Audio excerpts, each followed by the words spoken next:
El problema del déficit de vivienda que aqueja sobre todo a los sectores más empobrecidos de nuestra ciudad no es un problema nuevo. En la historia de la ciudad de Lima han existido iniciativas diversas para trabajar programas de vivienda social según las problemáticas y acontecimientos de la época. Hoy en Umbrales haremos un repaso de las principales propuestas para la generación de vivienda social en la ciudad de Lima, desde principios del siglo XX hasta el día de hoy. Se ha dado en llamar vivienda social a aquella que es promovida por el Estado y preferentemente para aquellas familias para las cuales les es difícil acceder a la vivienda por su situación económica, ¿no? El Estado apoya mediante programas especiales cierto tipo de vivienda y a veces se le llama la vivienda social.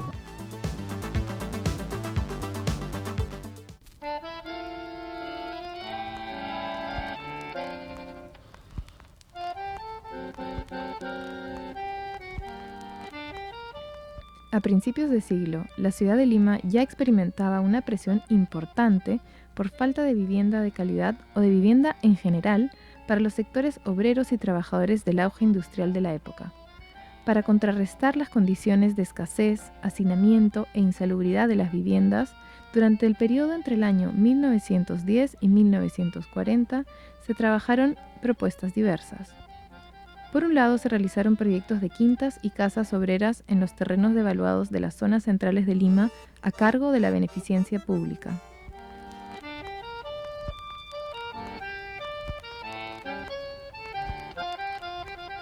Por el lado del Estado, a cargo del Ministerio de Fomento, se manejaron proyectos de barrios obreros y fiscales de mayor escala, compuestos principalmente por módulos unifamiliares que se emplazaban en lo que entonces eran zonas alejadas del centro, como Rímac, La Victoria y El Callao.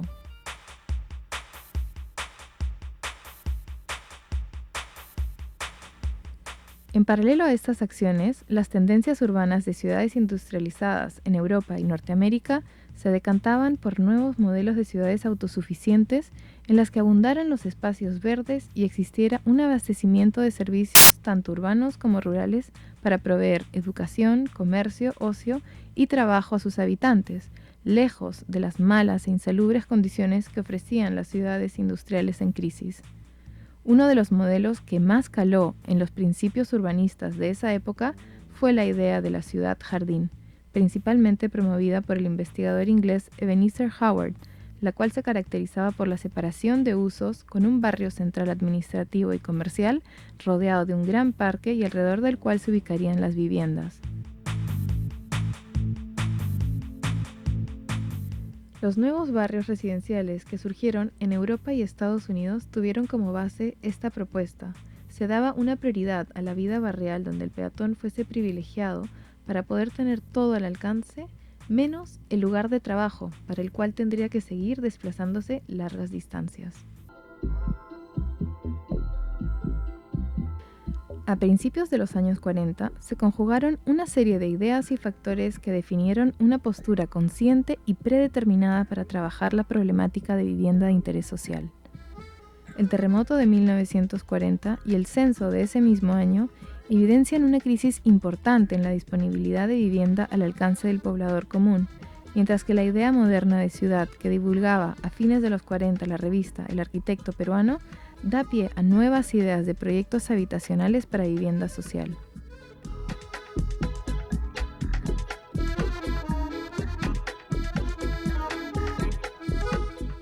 Es así como se da inicio a los primeros proyectos de unidades vecinales a través de la Corporación Nacional de Vivienda, los cuales buscaban dessuburbizar el centro, rehabilitando nuevas porciones de ciudad que en aquel entonces se encontraban en zonas periféricas, para generar los nuevos ejes de expansión.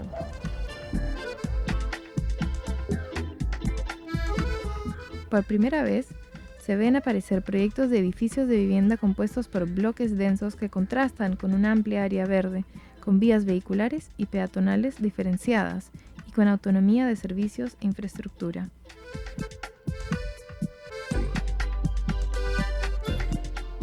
El proyecto más importante que demarca un antes y un después en la historia es la unidad vecinal número 3, que se encuentra sobre la Avenida Colonial. la cual fue pensada con un carácter político y revolucionario como una escuela para formar ciudadanos. ¿Cómo era en esa época? Esto se le llamaba, sí, y se le llamaba casualmente Ciudad Jardín, porque todo era sembrío de jardines, de rosas, de flores, de todo. Linda era, muy bonita. Muy bonito. Ahora la pobrecita está que corre y se puede hacer. Usted me decía que en esa época cuando ustedes vinieron a vivir acá, esto quedaba lejos de todo. Por supuesto, porque teníamos que tomar el ómnibus. Bueno, yo era pequeña, ¿no? El ómnibus allá en la esquina donde es el nido, allí tenía que ir mis padres a tomar el carro. Pasaba el tranvía, había la lechería al frente. Era bien difícil. Posta médica no existía, no existía tiendas, todo era en Lima. Pero ya después, poco a poco, como fue pasando los años, entonces ya se fueron incorporando las tiendas, el mercado, hicieron la posta médica. Funcionó la iglesia, que en el año 50 trajeron a la Virgen de Fátima. Que la trajeron de Portugal. Esto era hermoso, hermoso, verdaderamente hermoso. A lo que es ahora, ya no.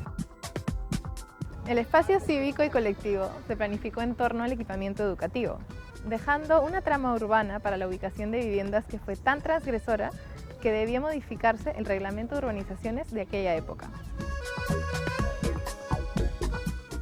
Le siguieron diversos proyectos como el agrupamiento Alexander, emplazado muy cerca al primer proyecto mencionado, Angamos en Jesús María, Matute en La Victoria, Mirones, Rímac y Barboncito.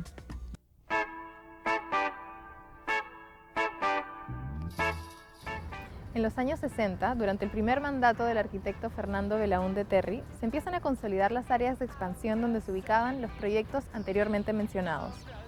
Esto se hace al impulsar una serie de conjuntos habitacionales que se dirigieron no a los sectores de menores recursos, sino a la clase media.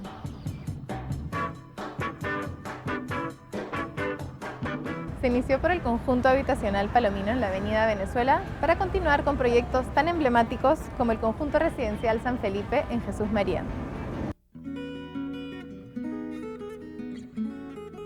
A fines de los 60 y hasta inicios de los 80, se vuelve nuevamente la mirada sobre la necesidad de vivienda para aquellos con menos recursos, pero enfocándose menos en el bloque denso y más en la vivienda unifamiliar, manteniendo siempre la idea de que cada conjunto debe tener su propio equipamiento y servicios como colegios, parques o comercio.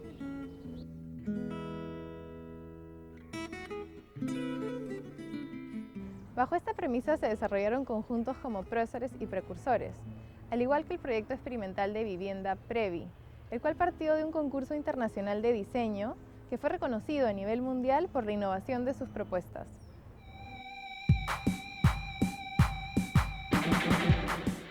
A partir de los 80s, organismos del Estado como FONAVI y ENACE asumen proyectos que se caracterizaron por sus grandes dimensiones y alturas, como lo fueron las Torres de Limatambo y las Torres de San Borja.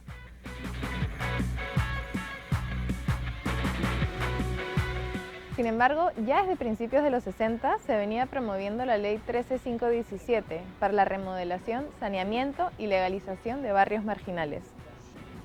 Esta ley permitió que se consolidaran zonas que se iniciaron como invasiones ante la falta de acceso a vivienda para luego convertirse en pueblos jóvenes que hoy son los distritos que conocemos como Villa El Salvador, El Agustino, San Juan de Miraflores, por mencionar algunos pocos.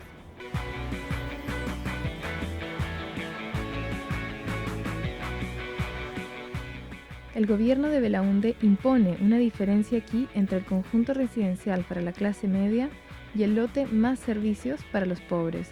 Es por eso que en los sectores que se inician como los más empobrecidos, la situación y los proyectos de vivienda varían considerablemente, adaptándose más a una situación de vivienda progresiva que puede ir desde la informalidad hasta la construcción, en algunos casos de 3 o 4 niveles, y que es la realidad que encontramos mayormente en nuestra ciudad.